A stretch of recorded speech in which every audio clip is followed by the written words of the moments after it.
Hanya Al-Quran yang ketika Anda baca dengan sungguh-sungguh, itu pasti dibelokkan oleh setan. Makanya satu-satunya bacaan di muka bumi yang baru baca itu Anda bisa cepat ngantuk, itu cuma Al-Quran. Silakan kalau nggak percaya. Anda baca Al-Quran 1 jam 2 jam, Al-Quran ya, Al-Quran 1 jam 2 jam Anda baca itu bisa tahan tuh, ya.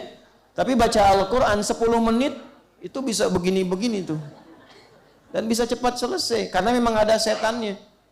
Dan bacaan yang ketika dibaca menjadi ibadah itu hanya Al-Quran, hanya Al-Quran. Karena itu disebut naba, karena semua yang terkandung di Al-Quran itu agung.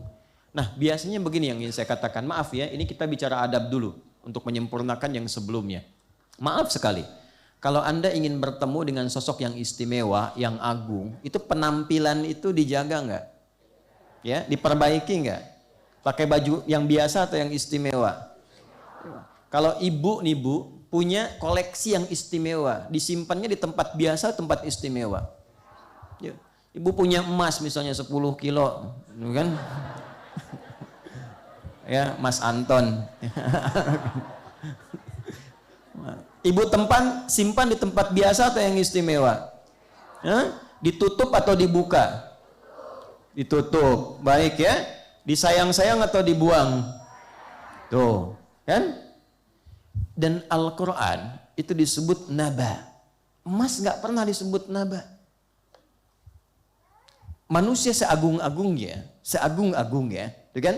Jika dia tidak mendapatkan tugas khusus dari Nabi, dari Allah, tidak mendapatkan tugas khusus dari Allah menjadi Nabi, tetap statusnya insan, manusia. Tapi kenapa kita menghadapi sosok manusia yang biasa, namun kemudian mendapat kedudukan dan terhormat, penampilan itu begitu indah? Kenapa ketika dititipkan barang-barang yang terasa istimewa, padahal dunia yang ketika wafat pun Anda tinggalkan, begitu Anda jaga dan ditempatkan di tempat yang sangat mulia? Al-Quran itu, bukankah itu akan memberikan dampak kepada kita sampai meninggalkan dunia? Bukankah itu yang menjadikan kita terhormat di hadapan Allah?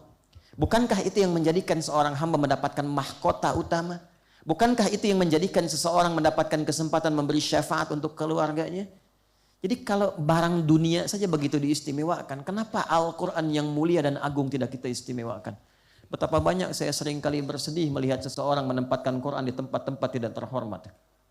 Penuh dengan debu. Tidak perhatian ketika mulai jilidnya terlihat mulai lapuk dan sebagainya. Di mana penghormatannya?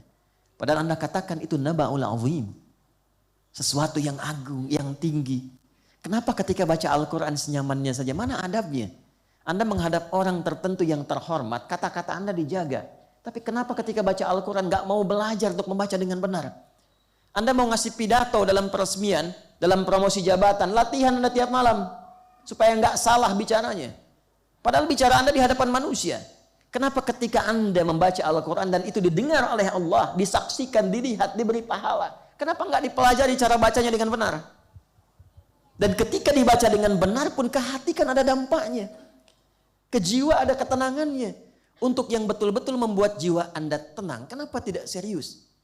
Tapi untuk sesuatu yang urusan dunia yang belum tentu memberikan solusi, kenapa begitu diburu? Memang tidak salah. Berlatih itu tidak salah, bagus, benar. Tapi menghormati apa yang bermanfaat untuk kita, itu lebih mulia. Maka ketika Anda menyebutkan surah An-Naba, bukan sekedar namanya, tapi ada pesan di balik itu, agungkan Quran sebagaimana Allah telah mengagungkannya. Beradab ketika membaca Al-Quran sebagaimana Nabi pernah menyontohkannya. Kok bisa ada pegang mushaf sambil telonjoran, kadang ditaruh di atas kakinya, ya, kadang bertelekan, kadang santai, kadang bawanya nggak pakai adabnya, ada yang bawa cuma begini saja, tidak. Ya, Quran itu akan mengelahirkan penghormatan kepada orang yang menghormati Qurannya. Dulu saya masih lihat anak-anak tuh bawa mushaf tuh begini gitu, ya. Simpan tempat terhormat. Sekarang Masya Allah. Dan mohon maaf ya kepada teman-teman yang di percetakan mushaf itu. Ya, kalau bikin cetakan mushaf jangan yang aneh-aneh. Saya suka perhatikan ada tuh bentuk mushaf yang cetakannya dibawa kayak dompet dikasih begini. Ini bawanya begini gitu. Ya, macam-macam. Nah ini perlu belajar dulu pertama kali tentang adab dan fikihnya. Begitu Anda mengagungkan Quran, maka Quran akan balik mengagungkan siapa yang mengagungkannya.